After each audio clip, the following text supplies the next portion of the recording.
Edgar didn't tell me much. He just sent me a script and said, I've written a part and I think it's really dark. And I went, ooh, ping. And also, Edgar, any script from Edgar that comes to the door, you're like, wow, this is going to be interesting because I just think he's such a brilliant filmmaker. I really do. I think the flair and the ingenuity and the sort of sense of originality that he has in Britain, you know, really is a sort of one-off, really. I read it and I saw that my sort of bit of it was set in the 60s, which was very enticing to me because it's such a wonderful period, great fashion, quite into the clothes. And then for one of Edgar's scripts, I thought it felt different. And there's so much of it, you know, that sort of really dark thriller that unfolds within the movie. I found really compelling. The way Edgar presents a script to you with the music and with all these ideas, and literally he gives you 50 films to watch and material to read, and he builds this world around you that you can invest in, and that made me really, really excited because it's a really interesting lookbook of movies that he asks you to watch. The singularity that he brings, his style that he brings to the film, and the colour, that amazing Korean colour that can appear in his films and in films from that country sometimes, where they're quite bold with colours, and I think he's done that in this film, and it feels there's a sort of no, the palette of colours is really striking, and I think he's just really talented, and together, that's quite an exciting combination, I think, those two. Well, I played Jack, who is a lad about town, I suppose, and you know, he's always on the make and always on the move, and he's trying to make some money. He's kind of ducking and diving in Soho, and he's being literally a bit of a Jack the lad. And he's got a sharp suit, and he's got a nice motor and all that. And he's well turned out, and he's trying to make a bit of money. And then he meets the next part of your question is, and then he meets this young girl, Sandy, and I think he genuinely thinks he can turn her into a star, but quickly realises that her talent probably outweighs his own, and she will eventually outgrow him, and so then begins to sort of control and hold on to her.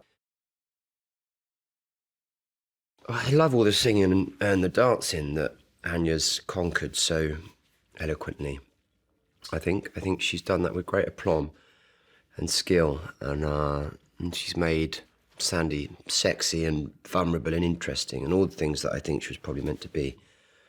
But I think to pull off, you know, those big dance numbers has taken real ability.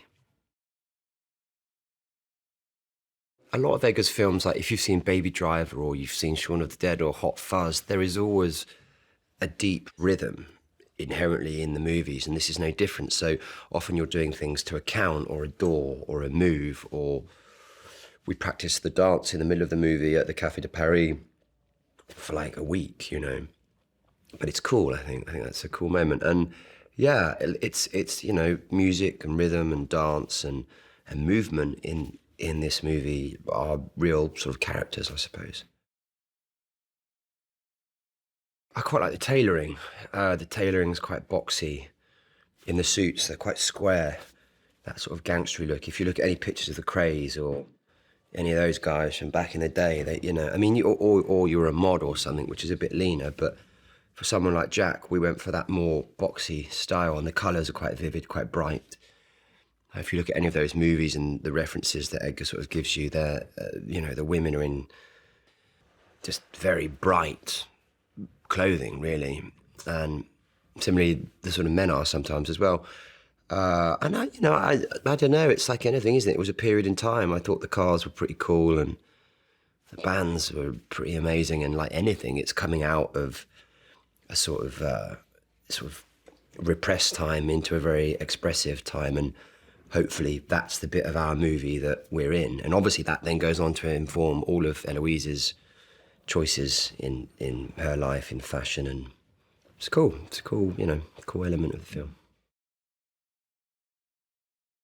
We shot in the middle of Soho. We shot on the Haymarket in London, and they literally put some awnings over, shops and restaurants that I go in.